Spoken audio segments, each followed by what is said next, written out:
Hello, my friends. This is Karina from KarinaWisdom.com, back with day 49 of the journey. So, how am I feeling? Well, I feel like I need more information. So, I noticed like for the past 2 weeks, I haven't done as much critical thinking and planning as I had outlined for myself when I initially start out this journey. And so I think that for tomorrow, I'm going to be sitting down and taking some time to do some critical thinking and planning, because we're officially at the halfway point. And obviously, I need to get better results than I'm getting right now, so something has got to change. So definitely tomorrow is going to be a day of critical thinking and outlining the second half of the journey. I also think I need to get back to the basics of marketing when you're running an online business, and that is testing, testing, testing. So far I had one process that I tested with solo ads. It's just one specific type of funnel, and that funnel is not generating the results that I expected. As I mentioned, I reached out to my coach and I said, hey, here's what I've done. Here are the results. And pretty much his response is that based on the volume of my list, I wouldn't get the results that I expected. So I needed to build my list up more. Now, of course, I am specifically on a budget for this journey. So paid traffic is actually a luxury. And at this time, since I'm working on turning my value funnel into a cash machine, meaning that I get cash in exchange for the value that I'm providing, then I am going to be looking at another strategy as well that I will run parallel with my paid strategy. So I'll be doing a little bit of content curation. And as I mentioned yesterday, I purchased a couple of books that I'm going to be reading and studying, learning about the whole thing about content curation. And what I really like about the whole concept of content curation, unlike SEO, because what SEO does is you identify the keywords that people are searching on a regular basis. You want to rank your website in the top 3 or the top 5 whenever people type in those keywords. When people type in those keywords, they find your site, they usually look at the first 5 or first 10 sites. The higher up you are, the most likely they'll click on your link. Then they jump over to your site, and then it's your responsibility once they're on their site to entice them to give you their email address or to make a purchase. That is the bottom line of your website and the whole thing with SEO. What I like about content curation is content curation fills pretty much everything that the search engines like. What the search engines want to do is when your site ranks up at number 1, 2, 3, or 5, they want to ensure that that site is providing a good experience for the person who used the search term, meaning that when they go on your site, they actually find what they want based on the keywords that are used. So they go there, they see information, and they want people to be hanging out at these sites. They don't want them to go and then they don't see what they want and they leave 2 seconds later. And that's what we call your bounce rate. They want people to go and hang out there for like 5-10 minutes, read, and get more information. Now, the longer people are hanging out on your site in terms of the amount of time they're obviously reading, they're obviously going through the different pages or reading your blogs, the more the search engines will rank you higher because they believe that you are providing value.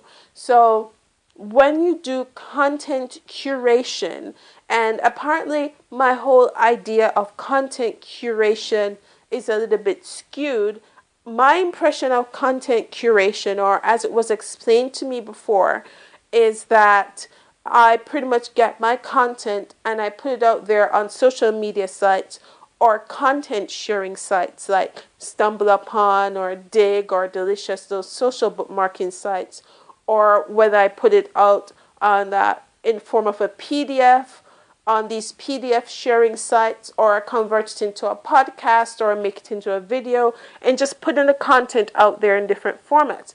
Apparently that is not the case. And I guess I'll learn more about the whole concept of content curation as I read these books tomorrow. The general impression that I get from the whole concept of content curation is that it's pretty much you pulling information on a specific topic from all over the web, from all different websites onto your site.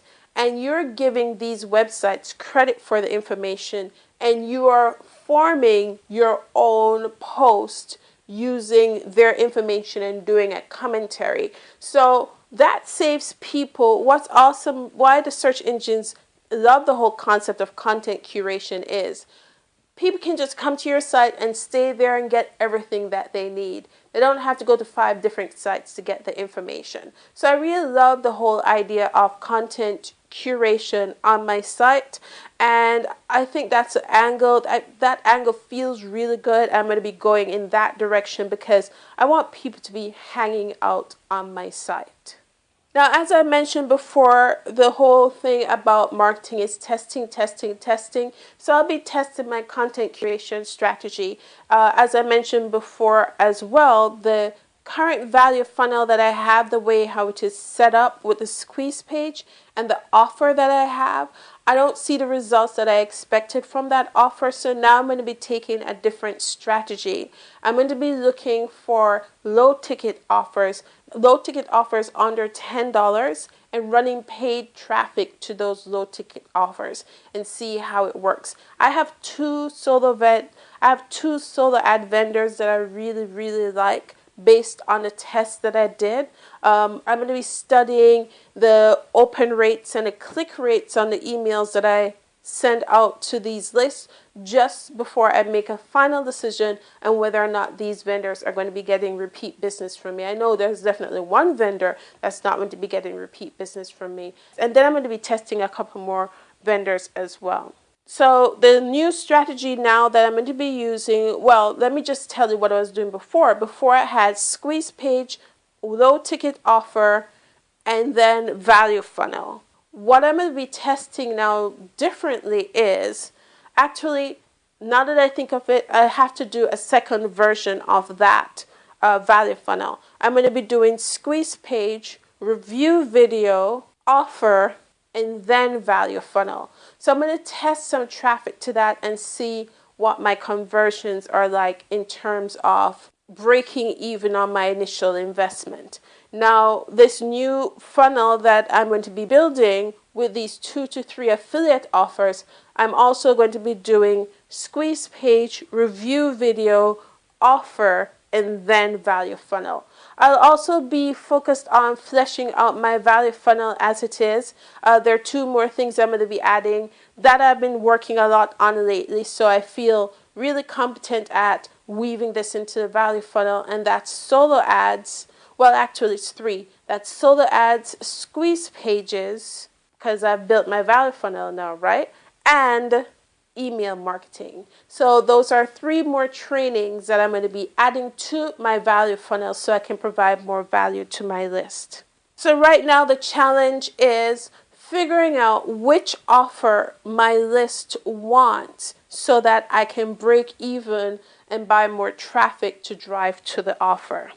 I know you've been waiting for it. It's results time. And here we go. I had 11 visits in total to the site, 8 of which are new visits last week.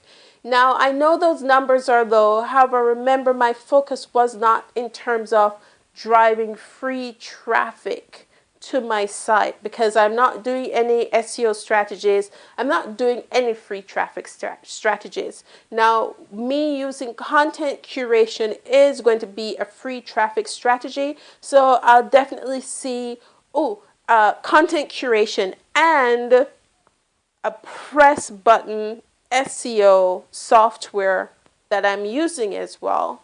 One-stop shopping. So I'm going to be using both of those in terms of driving free traffic to the site. So we should see those numbers steadily growing up each and every week, because I have not been promoting the site. I haven't been out there promoting the site. I haven't been out there doing free traffic strategies. So as a result, the numbers are pretty much low, and I'm surprised that that many people found it.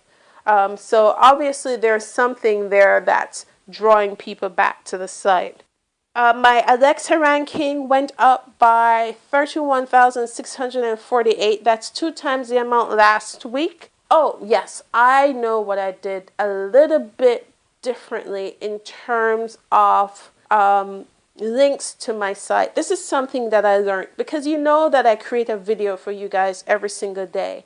And in the description below, I leave the link to my website when I post the video on YouTube. This is what I learned recently. Usually when I put the link in, I was only putting the link KarinaWisdom.com until I spoke to a specialist in search engine rankings on Google. And, I was saying, I'm creating a link between YouTube to my site every single day. Google loves when everything looks organic. When Google wakes up and see you all of a sudden have 500 links to your site overnight, they don't like that. They know that you're manipulating things. So they like to see organic links that come in every single day. Now, what I did was, as I mentioned before, I had KarinaWisdom.com in the description of the video on YouTube. Now, what this person was saying to me, because I'm posting a video every day, when I post that link every day back to my site, Google will see it as spam because it's the same link. It doesn't change.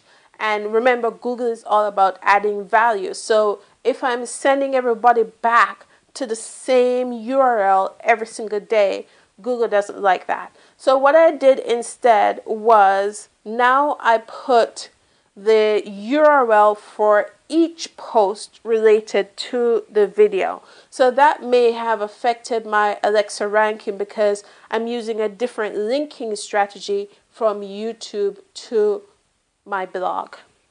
So what's the focus for next week? Well, you already know that I'm going to be fleshing out my value funnel. So I need to create videos for squeeze pages, email marketing, and solo ads, because I have those covered as it is right now. And then I am going to be focused also for the next week on low ticket affiliate products. I'm not only going to be researching them, I'm going to be buying them as well, because I don't believe in promoting anything that I have not personally used myself. So I will be buying these products, I'll be testing them out, checking their information, making sure everything looks congruent and good, and then I'll do my review video and then promote them. And of course, I'll be studying content curation, and that's a plan for next week. Now, today's message is just going to be a very quick message, and I just wanted you guys to know that dreams are free. It doesn't cost you anything to dream. So what's your dream when it comes to your online business? What does your online business look like in the future? How does your life look in the future? Because one of the things that I wanted to focus on when I created this site was to live life by your design. If you could design your life exactly how you wanted it to have anything you wanted, what would it look like? And that is the importance of having your dreams, because if you do not have a dream, then you won't have the motivation to make it happen, because everything starts from a dream. If you have a dream to become a doctor, then the dream is important, because then you wouldn't want to go to medical school if you didn't have that dream. So what dream do you have for your life? What dream do you have for your business? What sort of contribution do you want your business to have to your life? Think about all these things, because this will help to fuel you to take action each and every day towards your online business goals. My friends, Remember, you can click like to this video below, and while you're down there, click subscribe to this channel so you can get the latest video as soon as it's published. In the description below, you'll see the link to my website, karinawisdom.com, where you'll find a detailed did sheet for day 49, showing you exactly what I did today to move my business forward. Thank you again for tuning in to this video. This is Karina from karinawisdom.com signing off. Boom.